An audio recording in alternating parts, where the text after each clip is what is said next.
If you step back and truly look, with eyes open at the way human history has been managed in recent times by the established order, you will see an unmistakable pattern. A certain perception has been pushed, selectively constructed from Darwin's The Origin of Species, the notion that the human race evolved up through the apes, in an unbroken, linear pattern of growth and adaptation, predicated on random genetic mutations. Additionally, that the human race as we know it is the only intelligent species to ever inhabit the planet, and has never been in direct contact with intelligent species of any other kinds. Testimonials and evidence from the past that don't contradict that perception of our history are commonly accepted as fact. Nobody seems to be challenging, for example, the notion that mastodons or dinosaurs once roamed the earth. Challenging the norm. But what about testimonials and evidence from the past that challenge this perception of our history? Say, for example, a native North American tribe claiming that their ancestors regularly dealt with giants. Stories of this nature are certainly considered to be true history by the people of the tribes themselves, but of course when they are talked about in our society, they are relegated to the status of legend, myth, or folklore. Let's look at an example from a New York Times article from 1902. This mainstream newspaper article speaks of the discovery of giant skeletons that could not have been less than 12 feet in length with aplomb. At that time, it seems, such events were not met with the rabid skepticism they are today.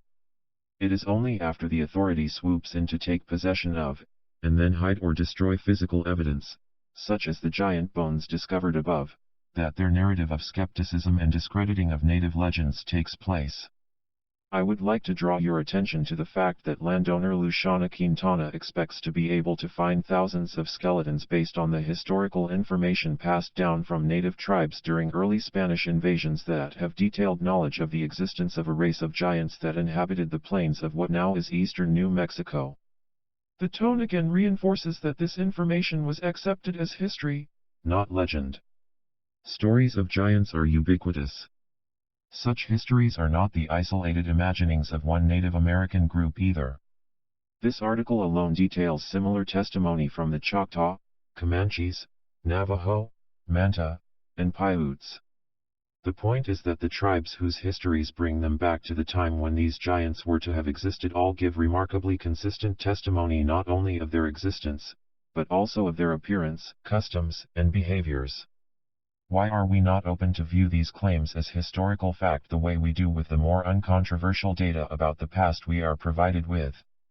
For only one reason: the well-established discomfort of cognitive dissonance, a temporary mental anguish that comes from having the perception of reality we were born into threatened in our minds.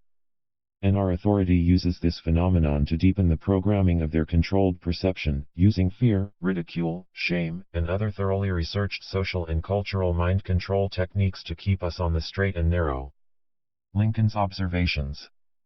But before Darwin's work on the origin of species was slowly co-opted and transformed into a random, godless universe in the early 20th century, it is quite possible that people openly accepted the possibility that giants existed in North America at some time in our past. Certainly, this reflection on Niagara Falls by Abraham Lincoln in 1848 reveals an open-eyed, serene knowledge of the presence of giants in an earlier time. It calls up the indefinite past. When Columbus first sought this continent, when Christ suffered on the cross, when Moses led Israel through the Red Sea, nay, even when Adam first came from the hand of his Maker, then as now, Niagara was roaring here. The eyes of that species of extinct giants, whose bones fill the mountains of America, have gazed on Niagara, as ours do now. Contemporary with the whole race of men, and older than the first man, Niagara is strong, and fresh today as 10,000 years ago.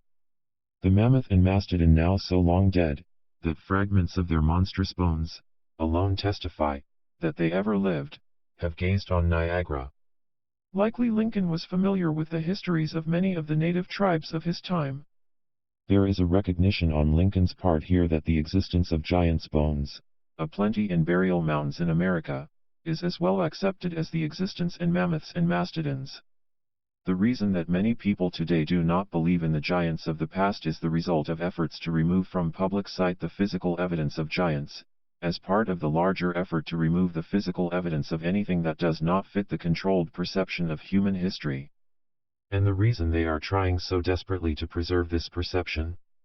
Simply stated, and without getting into details that have been elaborated upon in some of my previous articles, this perception of our human history lends itself best to our being controlled and enslaved by our authority.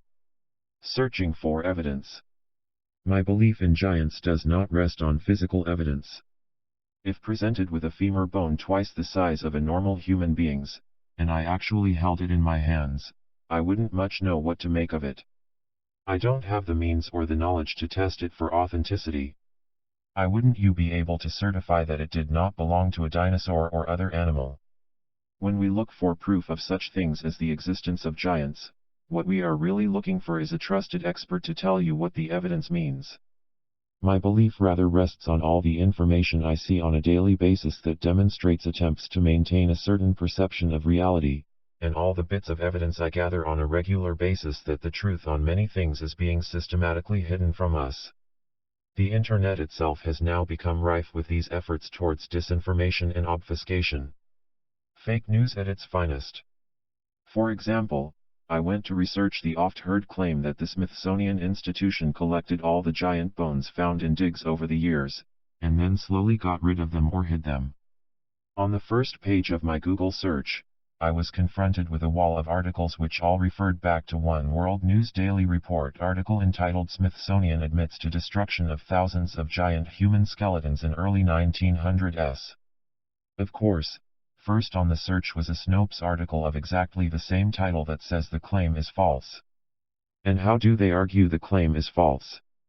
Because they say there is no evidence, in the article or elsewhere, where the Smithsonian has admitted anything of the sort. And this is actually correct. There is no such evidence. Secondly, they claim that World News Daily Report is fake news, as follows.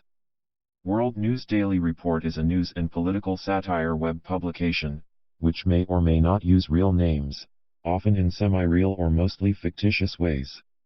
All news articles contained within worldnewsdailyreport.com are fiction, and presumably fake news.